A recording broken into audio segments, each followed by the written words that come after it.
It's Laura from Divine Light Yoga. So I'm back in Hong Kong, which is great. It's really nice to be back on Asian time zone. I'm back in Hong Kong, where I know a lot of my students are based. I'm just jumping on today to talk a little bit about behavior management in the classroom, in this yoga space, with younger children. So this is going to be more focused on children in the early years, but you can adapt some of it and use a couple of the techniques for the slightly older children, maybe 7 to 10 years. And the reason that I want to talk about this is because I was talking with one of our recent teacher graduates, Melanie, and she was saying that she opened up one of her classes recently with 4 to 6 year olds with a group discussion, which is wonderful. I'm all about sharing circles. They're just an excellent way to gauge children's interests, their experiences, to understand if they're actually comprehending what's going on in the class and your theme, but also a great way for them to verbalize their ideas, their opinions, their feelings, and most of the time their ideas are very interesting and creative at this age, at 4 to 6 years old. But at this age, they don't quite have the social skills to filter what they're saying or to really understand when is an appropriate time to talk and when is a good time to stop talking. So quite often when you open up sharing circles with 5 to 6 year olds or 4 to 6 year olds, they can either struggle to actually speak or express their ideas or their thoughts, or on the opposite end of the scale, they talk and talk and talk and talk and talk, and then it's really hard to control that in a way where they feel valued and they feel heard.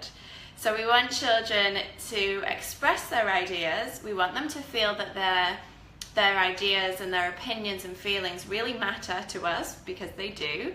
But we also want them to learn the communication skills, that they need to listen compassionately and talk meaningfully, because quite often when you are opening up these discussion circles, they talk a lot and go off on a tangent.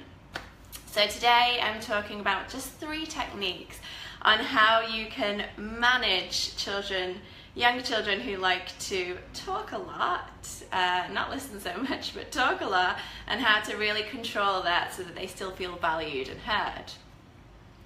One technique which I use a lot, almost in all of my sessions with this age group, is a talking stone. You can call it whatever you like.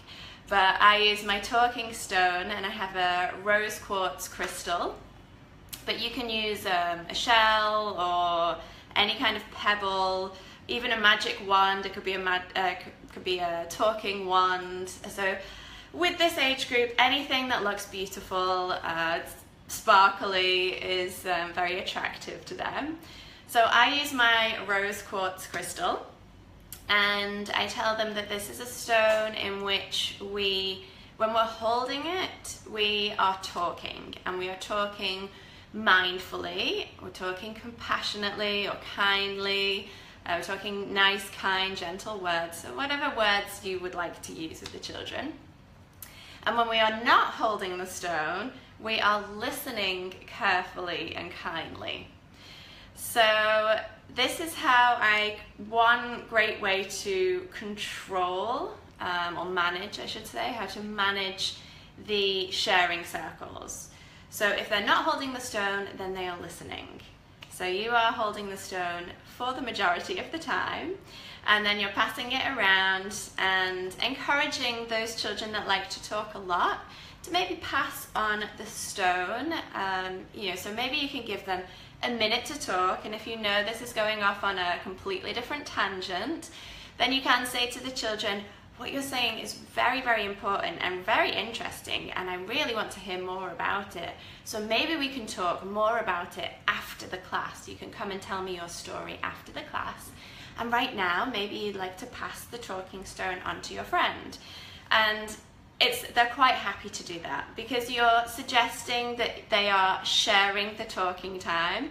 You're encouraging them to be positive communicators, and you're saying you're telling them that what they are saying is really interesting and important to you, so they feel valued, they feel heard, but you're saying that you want to give them more time after the class. So my talking stone is my number one go-to. I always have a stone, always have my crystal, no matter what kind of class I'm teaching, actually. So whether it is yoga or music or meditation or mindfulness, this age group, they need that sparkly, fun talking stone to keep them on track. Another way, so second way, is to use a musical indicator that it is quiet time. So you could use singing bowls, bells, chimes, anything that makes a nice quiet sound but that draws their attention to you. You could even just use like an app on your phone that makes a nice twinkling sound. And this you can use throughout your session, so I would encourage you to use those bells, for example, throughout the whole session with this age group. So if they're going off, I mean, they're not really doing independent stuff at this age, but just to kind of draw their attention back to you throughout the session. But to use it in a sharing circle, so again, you could open up the question, whatever the question may be. You know, can you talk about one thing that's made you happy during yoga today? Let's say that's your question. And then mentally you can give them, 30 seconds to express themselves, or 60 seconds, however long you have, or however big your group is. And just having those bells there. So even if you just get the bells there and they can see the bells, then they know that it's time for them to wrap up what they're trying to say. So then you can ding the bells, give them a couple of seconds to finish off what they're saying. Again, you can just reassure them, what you're saying is so important, let's talk about this more after the class. And then encouraging them to pass on the time to communicate to the person next to them. So using some sort of musical indicator to suggest that sharing time is coming to an end. And then my third way is just to give them a limit of how many words they can use. So it may be, how are you feeling today? Let's tell each other in 2 words. We're only going to use 2 words. Or if you're opening it up to what are different ways that we can show people that we love them. Again, just say, can you just give me one idea? So using just 2 or 3 words, give me one idea on how you can show people that you love them. So you're setting the expectations. By telling them that you're just looking for 1 or 2 words, then they know what the expectations are. Because if you open up a big question like that, they don't know what you're looking for, so they will express lots of different ideas. They might go really off on a tangent. They might talk their idea through. Whereas if you say, I'm just looking for 1 or 2 words to show me your idea, then they know what to expect. So that's just 3 ways in which you can manage your sharing circle times with children in the early years. So children 3 to 6 years old. So you've got a talking stone, a musical indicator, and giving them a limit on the words. So just saying that you're looking for 1 or 2 words. And for them, that's a bit of a challenge as well, that they have to think of or express how they're thinking or feeling in just 1 or 2 words. So it is important that you manage these sharing circles, because if you let the children talk and talk for 15 minutes, well, first of all, most of the children won't actually be listening, so you're not developing their communication skills at all. They're not learning anything new. And it's really cutting into your valuable teaching time, where you could be sharing something new, something that they are, or going over something that you've already tried to develop, or you're really just cutting into their learning time and into your sharing, your teaching time, by allowing these sharing circles to go on for a long time. So with children in the early years, I'd really keep those sharing circles to you know, maybe I'd say under 5 minutes, but sometimes even just 2.5, 3 minutes is enough time. Depends on the size of the group, of course, but I'm talking about if you have groups around eight children, keeping that sharing circle to 3 minutes, around 3 minutes, so that they're expanding their communication skills, they're learning how to listen, learning how to talk mindfully and effectively, and they're not cutting into that sharing time, the teaching time, and essentially their learning time. So I do have lots and lots of more ideas of this, of how to manage your, especially in the early years, how to manage your early years classes. And I'll do a few more blogs over the coming weeks about classroom management, positive classroom management with the early years in the yoga space. So just watch out for those video blogs that are coming up. And if you are interested in taking your yoga path, your children's yoga learning a little bit further, we do have some residential trainings coming up, one in Kuala Lumpur, one in Singapore over the next month. These are the last 2 trainings of the year. And next Tuesday, the 14th, I'll be doing a online masterclass. It's a 90-minute class focusing on successful sequencing, because this is something that I really see a lot of teachers struggling with, a lot of teachers asking for support and guidance. So it's really coming from a place of need that I see in our children's yoga community. And in that 90-minute class, it will include a live Q&A at the end, so if you have any questions whatsoever about planning, creating and sequencing classes.